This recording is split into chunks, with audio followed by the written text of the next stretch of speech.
Chapter 6. A continuation of the reminiscences of John Watson, M.D. Our prisoner's furious resistance did not apparently indicate any ferocity in his disposition towards ourselves, for on finding himself powerless he smiled in an affable manner and expressed his hopes that he had not hurt any of us in the scuffle. "I guess you're going to take me to the police station," he remarked to Sherlock Holmes.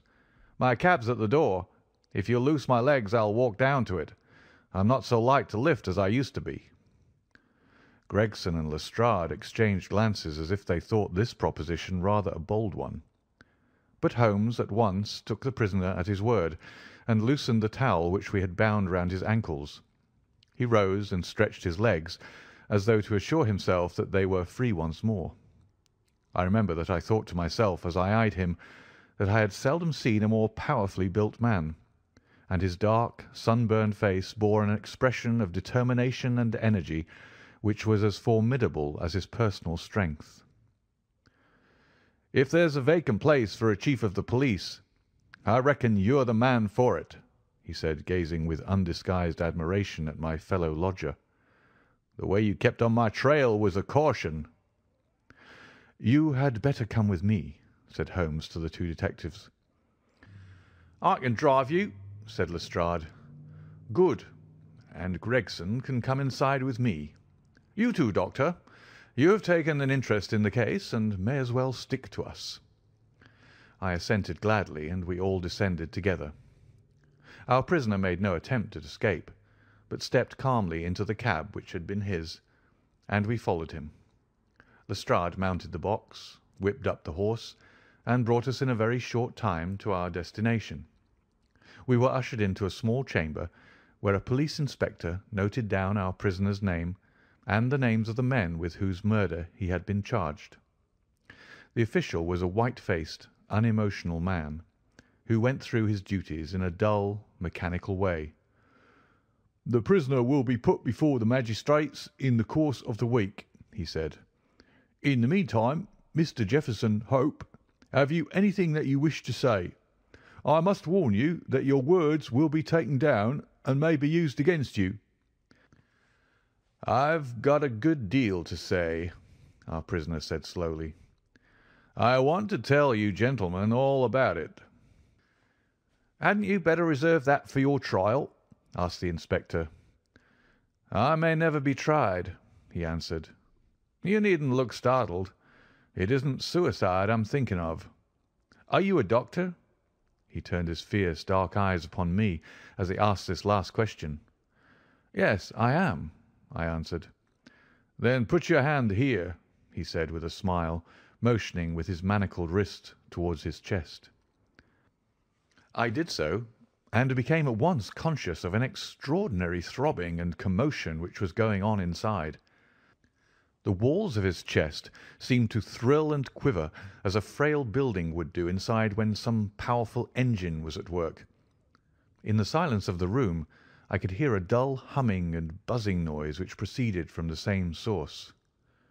"Why," I cried, "you have an aortic aneurysm." "That's what they call it," he said placidly. "I went to a doctor last week about it, and he told me that it is bound to burst before many days passed. It's been getting worse for years. I got it from overexposure and underfeeding among the Salt Lake Mountains. I've done my work now, and I don't care how soon I go, but I should like to leave some account of the business behind me. I don't want to be remembered as a common cutthroat." The inspector and the two detectives had a hurried discussion as to the advisability of allowing him to tell his story. "Do you consider, Doctor, that there is immediate danger?" the former asked. "Most certainly there is," I answered.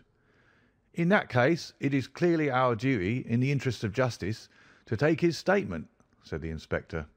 "You are at liberty, sir, to give your account, which I again warn you will be taken down."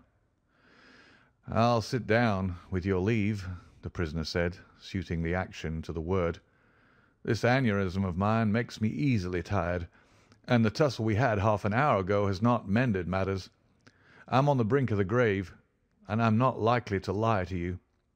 Every word I say is the absolute truth, and how you use it is a matter of no consequence to me."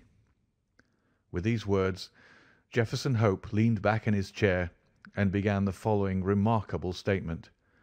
He spoke in a calm and methodical manner, as though the events which he narrated were commonplace enough.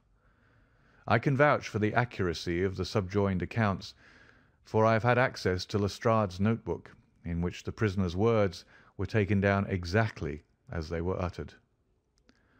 "It don't much matter to you why I hated these men," he said.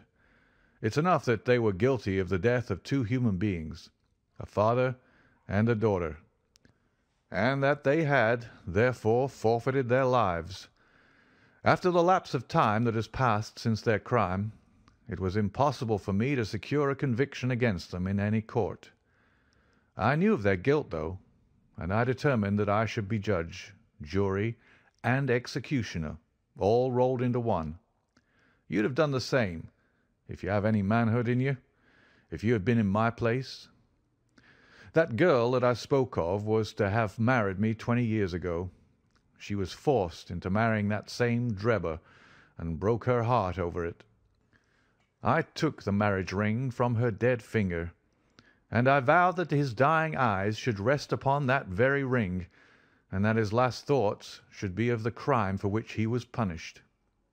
I have carried it about with me, and have followed him and his accomplice over 2 continents until I caught them. They thought to tie me out, but they could not do it. If I die tomorrow, as is likely enough, I die knowing that my work in this world is done, and well done. They have perished, and by my hand. There is nothing left for me to hope for, or to desire. They were rich, and I was poor, so that it was no easy matter for me to follow them. When I got to London, my pocket was about empty, and I found that I must turn my hand to something for my living. Driving and riding are as natural to me as walking, so I applied at a cab owner's office and soon got employment.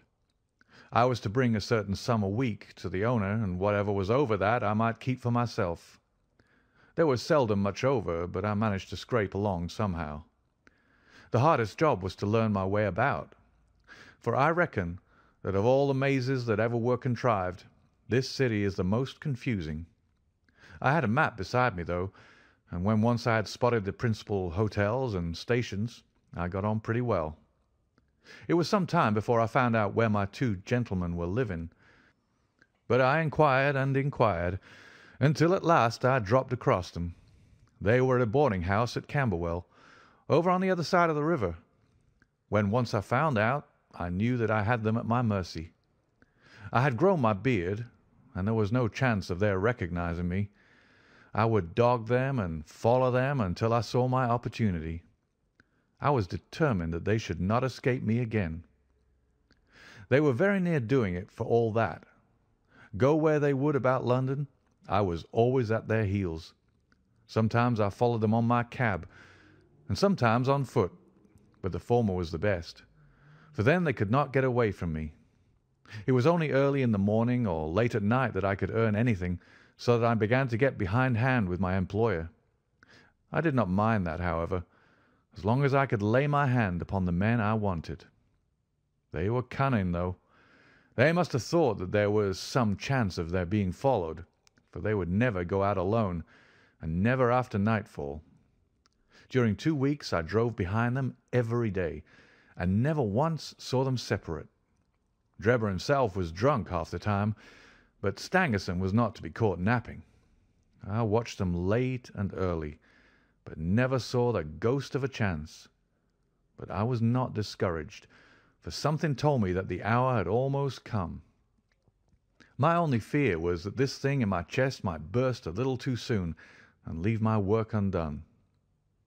At last, one evening, I was driving up and down Torquay Terrace, as the street was called in which they boarded, when I saw a cab drive up to their door.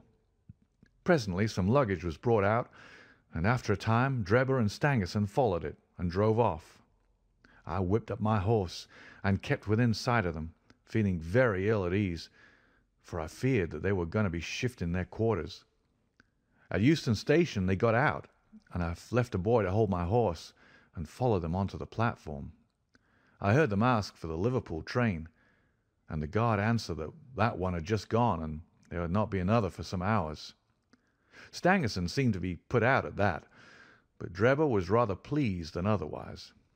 I got so close to them in the bustle that I could hear every word that passed between them. Drebber said that he had a little business of his own to do, and that if the other would wait for him, he would soon rejoin him. His companion remonstrated with him, and reminded him that they had resolved to stick together. Drebber answered that the matter was a delicate one, and that he must go alone. I couldn't catch what Stangerson said to that, but the other burst out swearing and reminded him that he was nothing more than his paid servant, and that he must not presume to dictate to him. On that the secretary gave it up as a bad job, and simply bargained with him that if he missed the last train, he should rejoin him at Halliday's private hotel, to which Drebber answered that he would be back on the platform before 11, and made his way out of the station. The moment for which I had waited so long had at last come. I had my enemies within my power. Together they could protect each other, but singly they were at my mercy. I did not act, however, with undue precipitation. My plans were already formed. There is no satisfaction in vengeance unless the offender has time to realize who it is that strikes him and why retribution has come upon him. I had my plans arranged by which I should have the opportunity of making the man who had wronged me understand that his old sin had found him out. It chanced that some days before a gentleman who had been engaged in looking over some houses in the Brixton Road had dropped the key of one of them in my carriage. It was claimed that same evening, and returned, but in the interval I had taken a moulding of it, and had a duplicate constructed. By means of this I had access to at least one spot in this great city where I could rely upon being free from interruption. How to get Drebber to that house was the difficult problem which I now had to solve. He walked down the road and went into one or two liquor shops, staying for nearly half an hour in the last of them. When he came out he staggered in his walk, and was evidently pretty well on. There was a hansom just in front of me, and he hailed it. I followed it so close that the nose of my horse was within a yard of his driver the whole way. We rattled across Waterloo Bridge and through miles of streets until, to my astonishment, we found ourselves back in the terrace in which he had boarded. I could not imagine what his intention was in returning there, but I went on and pulled up my cab 100 yards or so from the house. He entered it, and his hansom drove away. "Give me a glass of water, if you please. My mouth gets dry with the talking." I handed him the glass, and he drank it down. "That's better," he said. "Well, I waited for a quarter of an hour or more, when suddenly there came a noise like people struggling inside the house. Next moment the door was flung open, and two men appeared, one of whom was Drebber, and the other was a young chap whom I had never seen before. This fellow had Drebber by the collar, and when they came to the head of the steps, he gave him a shove and a kick which sent him half across the road. "You hound!" he cried, shaking his stick at him. "I'll teach you to insult an honest girl." He was so hot that I think he should have thrashed Drebber with his cudgel, only that the cur staggered away down the road as fast as his legs could carry him. He ran as far as the corner, and then, seeing my cab, he hailed me and jumped in. "Drive me to Halliday's private hotel," said he. When I had him fairly inside my cab, my heart jumped so with joy that I feared lest at this last moment my aneurism might go wrong. I drove along slowly, weighing in my own mind what it was best to do. I might take him right out into the country, and there in some deserted lane have my last interview with him. I had almost decided upon this when he solved the problem for me. The craze for drink had seized him again, and he ordered me to pull up outside a gin palace. He went in, leaving word that I should wait for him. There he remained until closing time, and when he came out he was so far gone that I knew the game was in my own hands. Don't imagine that I intended to kill him in cold blood. It would only have been rigid justice if I had done so, but I could not bring myself to do it. I had long determined that he should have a show of his life if he chose to take advantage of it. Among the many billets which I have filled in America during my wandering life, I was once janitor and sweeper out of the laboratory at York College. One day the professor was lecturing on poisons, and he showed his students some alkaloid, as he called it, which he had extracted from some South American arrow poison, and which was so powerful that the least grain meant instant death. I spotted the bottle in which this preparation was kept, and when they were all gone, I helped myself to a little of it. I was a fairly good dispenser, so I worked this alkaloid into small, soluble pills, and each pill I put in a box with a similar pill made without the poison. I determined at the time that when I had my chance, my gentlemen should each have a drawer out of one of these boxes, while I ate the pill that remained. It would be quite as deadly, and a good deal less noisy, than firing across a handkerchief. From that day I had always my pill boxes about with me, and the time had now come when I was to use them. It was nearer 1 than 12, and a wild, bleak night, blowing hard and raining in torrents. Dismal as it was outside, I was glad within, so glad that I could have shouted out from pure exultation. If any of you gentlemen have ever pined for a thing and longed for it during 20 long years, and then suddenly found it within your reach, you would understand my feelings. I lit a cigar and puffed at it to steady my nerves, but my hands were trembling and my temples throbbing with excitement. As I drove, I could see old John Ferrier and sweet Lucy looking at me out of the darkness and smiling at me, just as plain as I see you all in this room. All the way they were ahead of me, one on each side of the horse, until I pulled up at the house in the Brixton Road. There was not a soul to be seen, nor a sound to be heard, except the dripping of the rain. When I looked in at the window, I found Drebber all huddled together in a drunken sleep. I shook him by the arm. "It's time to get out," I said. "All right, cabby," said he. I suppose he thought we'd come to the hotel that he had mentioned, for he got out without another word and followed me down the garden. I had to walk beside him to keep him steady, for he was still a little top-heavy. When we came to the door, I opened it and led him into the front room. I give you my word that all the way the father and the daughter were walking in front of us. "It's infernally dark," said he, stamping about. "We'll soon have a light," I said, striking a match and putting it to a wax candle which I brought with me. "Now, Enoch Drebber," I continued, turning to him and holding the light to my own face, "who am I?" He gazed at me with bleared, drunken eyes for a moment, and then I saw a horror springing up in them and convulse his whole features, which showed me that he knew me. He staggered back with a livid face, and I saw the perspiration break out upon his brow, while his teeth chattered in his head.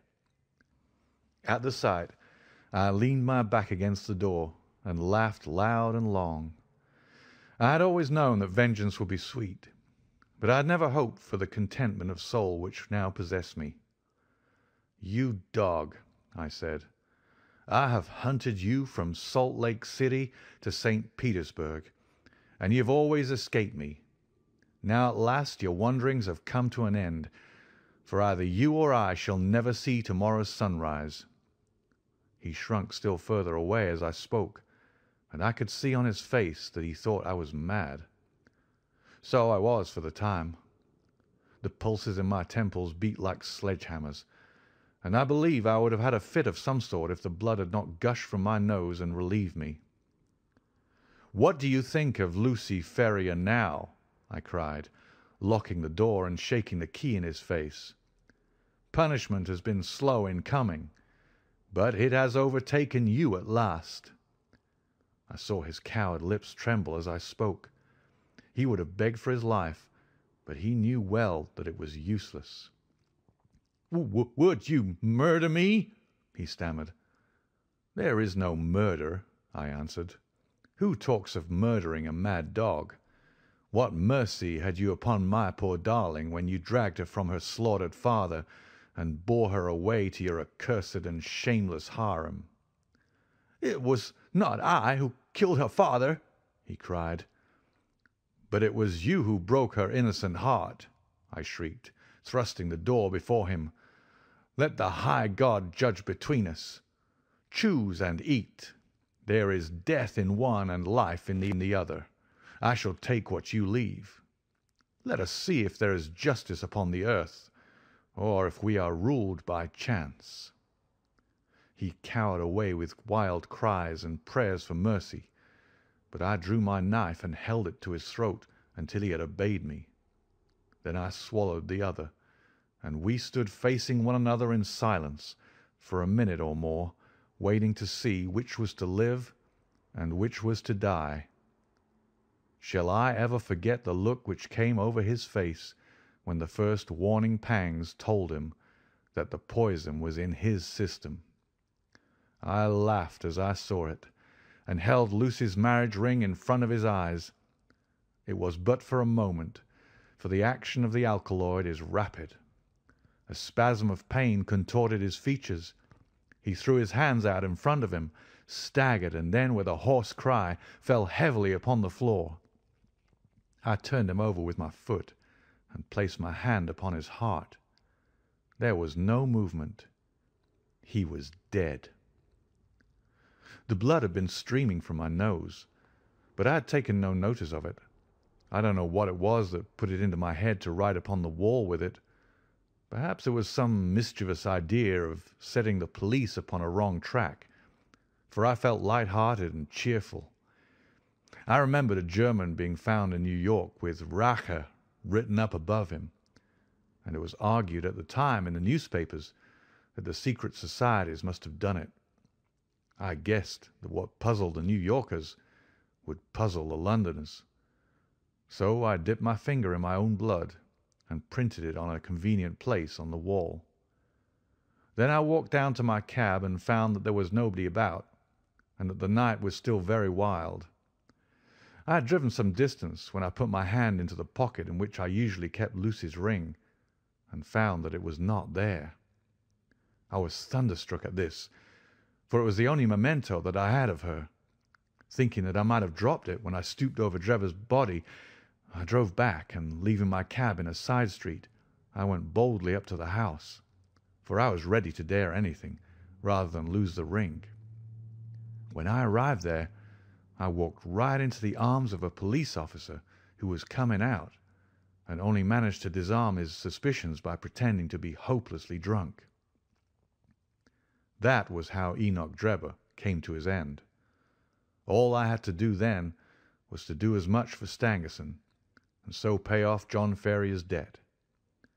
I knew that he was staying at Halliday's private hotel, and I hung about all day, but he never came out. I fancy that he suspected something when Drebber failed to put in an appearance. He was cunning, was Stangerson, and always on his guard. If he thought he could keep me off by staying indoors, he was very much mistaken. I soon found out which was the window of his bedroom, and early next morning I took advantage of some ladders which were lying in the lane behind the hotel, and so made my way into his room in the grey of the dawn. I woke him up and told him that the hour had come when he was to answer for the life he had taken so long before. I described Drebber's death to him, and I gave him the same choice of the poisoned pills. Instead of grasping at the chance of safety which that offered him, he sprang from his bed and flew at my throat. In self-defence I stabbed him to the heart. It would have been the same in any case, for Providence would never have allowed his guilty hand to pick out anything but the poison. I have little more to say, and it's as well, for I'm about done up. I went on cabinet for a day or so, intending to keep at it until I could save enough to take me back to America. I was standing in the yard when a ragged youngster asked if there was a cabby there called Jefferson Hope, and said that his cab was wanted by a gentleman at 221B Baker Street. I went round, suspecting no harm, and the next thing I knew, this young man here had the bracelets on my wrists, and as neatly snackled as ever I saw in my life. That's the whole of my story, gentlemen. You may consider me to be a murderer, but I hold that I'm just as much an officer of justice as you are." So thrilling had the man's narrative been, and his manner was so impressive, that we had sat silent and absorbed. Even the professional detectives, blasé as they were in every detail of crime, appeared to be keenly interested in the man's story. When he finished, we sat for some minutes in a stillness which was only broken by the scratching of Lestrade's pencil as he gave the finishing touches to his shorthand account. "There is only one point on which I should like a little more information," Sherlock Holmes said at last. "Who was your accomplice who came for the ring which I advertised?" The prisoner winked at my friend jocosely. "I can tell my own secrets," he said, "but I don't get other people into trouble. I saw your advertisement, and I thought it might be a plant, or it might be the ring which I wanted. My friend volunteered to go and see. I think you'll own he did it smartly." "Not a doubt of that," said Holmes heartily. "Now, gentlemen," the inspector remarked gravely, "the forms of the law must be complied with. On Thursday the prisoner will be brought before the magistrates, and your attendance will be required. Until then I'll be responsible for him." He rang the bell as he spoke, and Jefferson Hope was led off by a couple of warders, while my friend and I made our way out of the station and took a cab back to Baker Street. End of chapter 6.